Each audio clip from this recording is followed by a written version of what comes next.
สบายดีพี่น้องมื้อนี้ลุงทวันมาฮอดขี่เด้อพี่น้องเด้อฮอดเมืองเป็นยังเมืองนักโกพี่น้องมาฮอดขี่แล้วก็มีกองน้ำเลยมาถ่ายพี่น้องเบิ่งขวามือเฮานี่แม่นคันเว้าแล้วก็แม่นพระราชวังมาไปจังซั่นเห็นบ่พระราชวังของมันเจ้าชายโมนาโกเขานี่แหละปางพอเพิ่นปางนั่นเรียนตกมาเป็นของลูกก็ลูกคนจะเป็นเจ้าชายคือกันพี่น้องเจ้าชายอย่างลุงทวันก็ลืมแหละเรียนเจ้าชายเอาเบิดเนาะพี่น้องเนาะโอ้ยืนตามทางมันบ่ได้เลย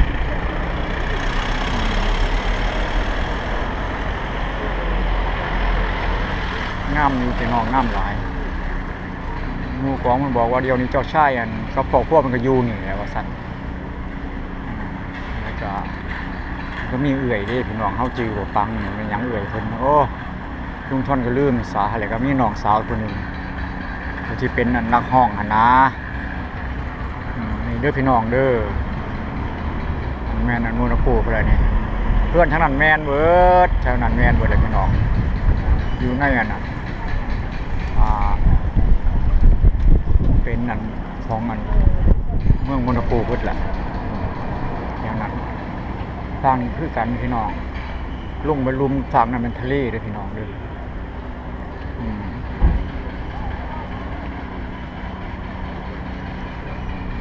ก็เพิ่นนั่นปกครองกันเองเด้อพี่น้อง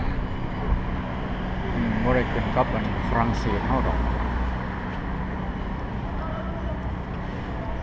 เบิ่งปัจจุบันนี่แม่นเวลา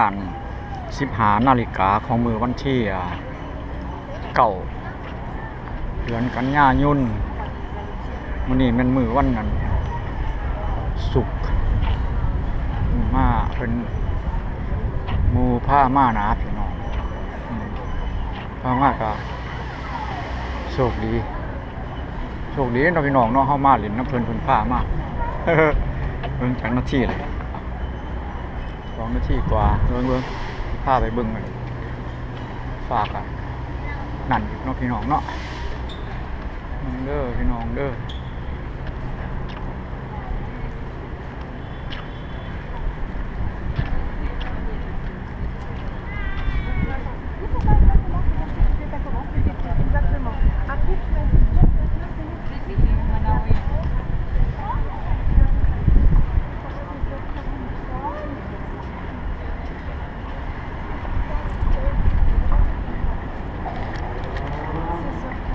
เบิ่งเอาเองเด้อพี่น้องเด้องามซำใดเบิ่งเอาว่าปานเมืองสวรรค์เฮาก็ว่าไหลเนาะพี่น้องเนาะ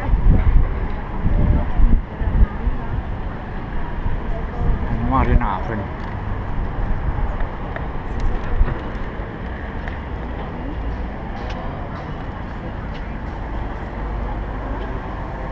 โอเคเด้อพี่น้องเด้อพบกันมาจังน้อยสบายดี